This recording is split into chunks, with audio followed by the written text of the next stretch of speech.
I never thought I'd see the day my own son looked me in the eye and told me, "Mom, the upstairs is too crowded. It's safer for you in the basement." The words landed like a slap.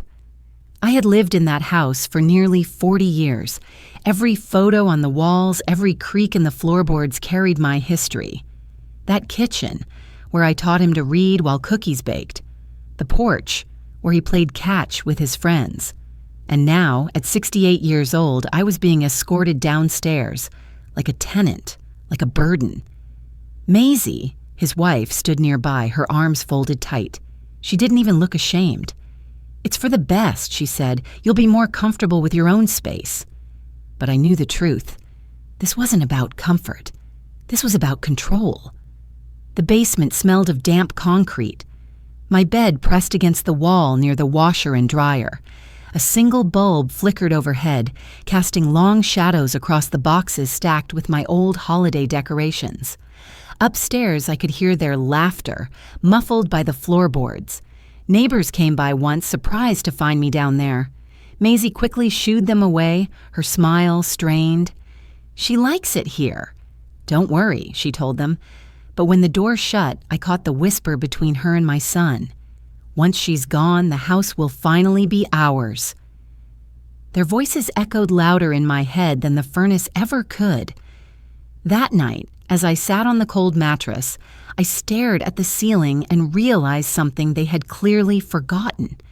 The deed, the title, the ownership. It was all still mine. And if they thought moving me to the basement meant they already inherited the house, they were about to learn just how wrong they were. I bought that house with my late husband Robert back when interest rates were sky high, and we scraped every dollar to make it ours.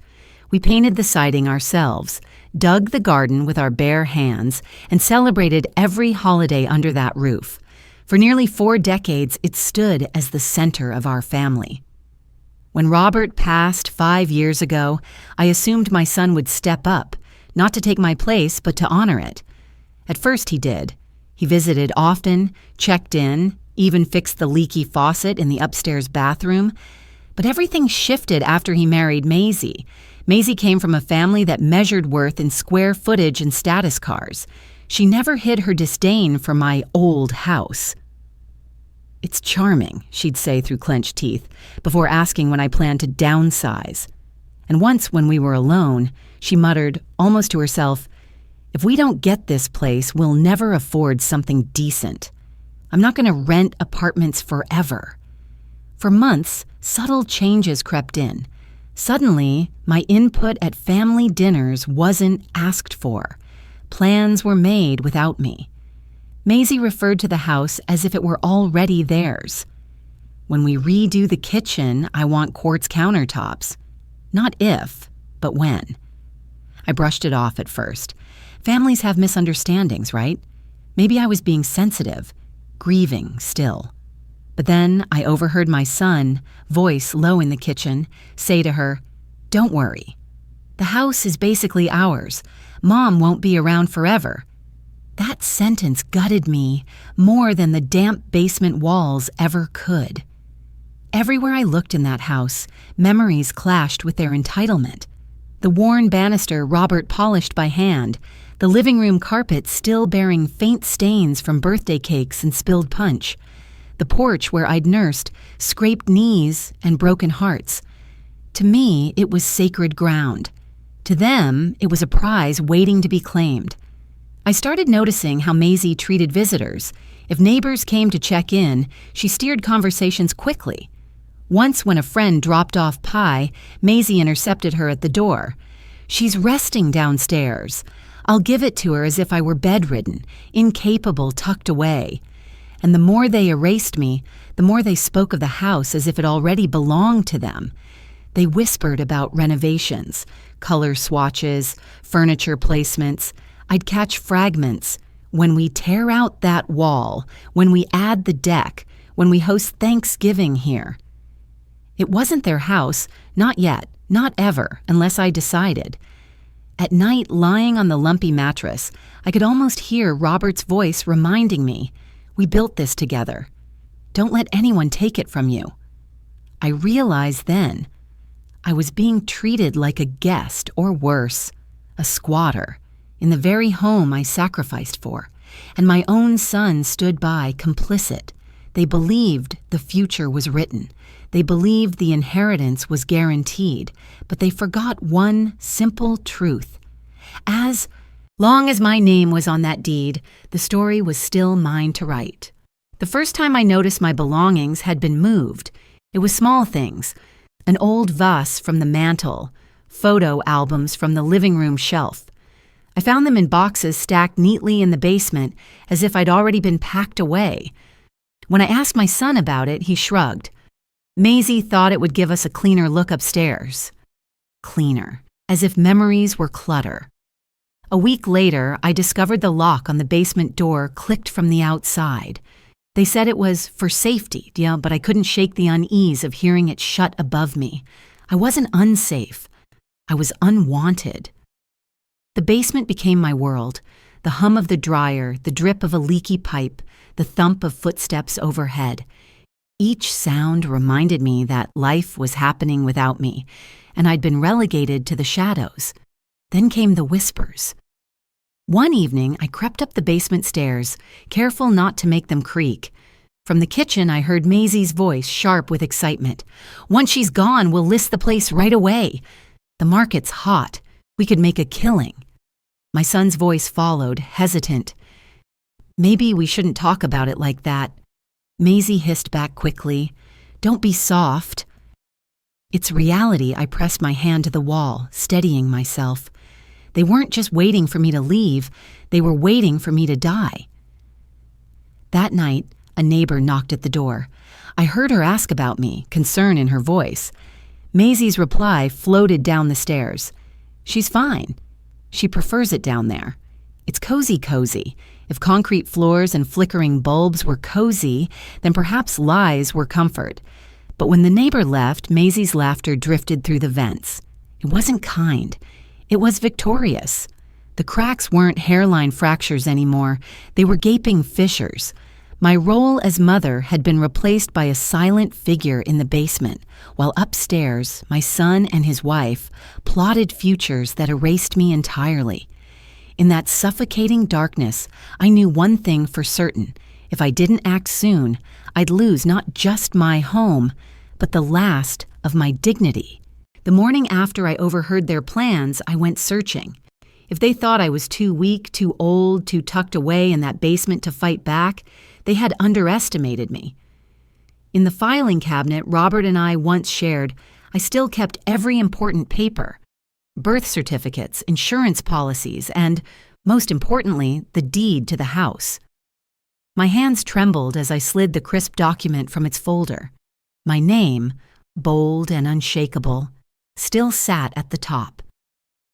That night, I confronted my son in the kitchen. "Why are you moving my things?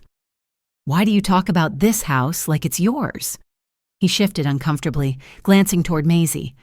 "Mom, you don't understand. Maisie and we need stability. The house is practically ours already. We're just getting ahead." Maisie's lips curled. "It's only a matter of time anyway." Why drag it out? I felt the room spin, but I clutched the deed tight in my purse. Not yet, I thought. Not ever without me deciding. The next day, I called an old friend, Margaret, a retired neighbor who once worked as a paralegal. Over tea at her place, I laid out the situation. Her brow furrowed deeply as she scanned the papers. "Your name is the sole owner," she said firmly. "Unless you choose otherwise, no one can force you out or claim this property." Her reassurance steadied me, but it wasn't enough. I needed absolute clarity. So I made an appointment with an attorney, Arthur Cohen, who had helped Robert and me years ago with a small estate matter. Sitting in his book-lined office, I explained everything: the basement, the boxes, the overheard whispers. Arthur adjusted his glasses, studied the deed, and leaned forward. "Listen carefully," he said. "This house is yours. You hold full legal authority. You can sell it, gift it, even burn it down if you wanted. Your son and daughter-in-law have no claim until you decide otherwise." Then his tone softened, almost paternal. "Robert trusted me with this once. He wanted to be sure you'd never be left unprotected." My heart pounded. That was it. Proof undeniable. That evening, at dinner, Maisie tried once again. She slid a stack of papers toward me. "Just sign and things will be simpler." "We'll take care of you," of course. I looked down. A transfer of ownership. She'd already filled in her and my son's names. I pushed the papers back. "No." Her eyes narrowed, venom sharp. My son fidgeted but said nothing. The silence between us was louder than any argument. Later, in the quiet of my basement cell, I posed a question to myself and to anyone who might one day hear this story. If you were me, what would you do? Sign for peace and avoid conflict, or fight for your dignity, even if it means breaking your family apart? The choice seemed impossible. But every time I pictured Robert's hands sanding that banister, every time I remembered the sacrifices we made, my spine straightened. I wasn't just fighting for walls and floors. I was fighting for respect, for the right to live on my own terms. And now, I had the proof. I sat alone that night in the basement, the deed tucked safely beneath my pillow. The hum of the furnace filled the silence, but for the first time, I didn't feel powerless. I felt awake. For weeks, I had let them box me into this concrete tomb, convince me I was less than, that I had no place upstairs in my own home. But now, the truth glowed like that single light bulb overhead. I still held the key, and not just to the front door, but to my future. I replayed my son's words in my head. The house is basically ours. And Maisie's laughter, "Once she's gone, we'll list it right away." They thought they'd already won. They thought the basement was my cage, but in reality, it had become my war room. I imagined Robert standing by the banister upstairs, shaking his head at me. "Don't let them treat you like a guest in your own life," he would have said. And for the first time since Robert's death, I felt him close. The next morning, I stood at the top of the basement stairs as sunlight streamed in through the kitchen window. Maisie looked startled to see me. "I thought you preferred your space downstairs," she said quickly, clutching a coffee mug. I met her gaze, steady. "I was wrong. I belong upstairs." Her smile faltered, but she said nothing. My son shifted nervously in his chair. I didn't argue further. I didn't need to. The deed in my purse spoke louder than words. That afternoon, I called Arthur again. If I chose to sell, I asked, my voice calm but firm, how quickly could it be done? He didn't hesitate. "Within weeks, and you'd have full control over where the money goes." As I hung up, I felt the weight of decision press against me. My heart ached at the thought of cutting my son off, of shattering what little family I had left. But then I remembered the laughter above my head, the whispers about renovations, the lock clicking shut. Family isn't built on blood alone. It's built on respect. That night, in the stillness of the basement, I whispered to myself the truth I had finally embraced. If I am to live as a shadow, then I will write my own ending in the light. And with that, I picked up the phone.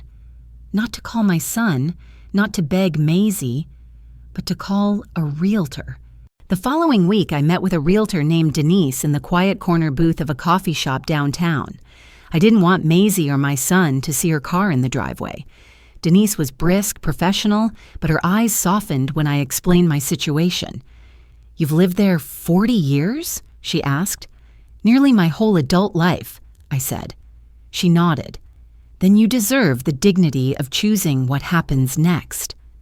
She slid a folder across the table. Inside were listings of comparable homes in the neighborhood. My eyes widened. Houses like mine were selling for more than I ever dreamed. Denise leaned in. "If you're serious, I can have a buyer lined up within days." Demand is high. For the first time in months, I felt possibility instead of despair. Back at home, I found ways to leave the basement during the day. I walked the block, spoke quietly with neighbors who had begun to notice my absence upstairs. Mrs. Thompson from next door shook her head when I told her the truth. "Your son moved you down there?" That shameful word traveled quickly, as it always does in a tight-knit neighborhood. Suddenly, I wasn't invisible anymore. People dropped by, asking after me, bringing casseroles and advice. Maisie tried to intercept them, but it was too late. The story was spreading. Meanwhile, I gathered my allies. Arthur, my lawyer, drew up documents ensuring I could sell without interference. Denise prepared the listing in secret, and Marjorie, my retired paralegal friend, promised to be present when the time came, so no one could claim I was coerced. The walls that once boxed me in now felt like a fortress of preparation. One evening, I returned from the coffee shop to find Maisie in the basement, rifling through my drawers. She straightened quickly, clutching a slip of paper. "Looking for something?" I asked, my voice even. Her eyes flickered. I thought you might have misplaced the gas bill." But I knew the truth. She was searching for the deed. I let her leave without another word, but I noticed the way her hands shook. For the first time, fear had entered her confidence.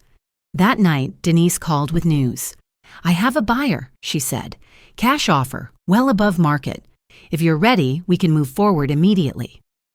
I sat in silence, the phone warm against my ear. Upstairs, laughter drifted down through the vents as Maisie poured wine for my son. They had no idea what was coming. And in that quiet moment, I smiled to myself. The basement wasn't my prison anymore.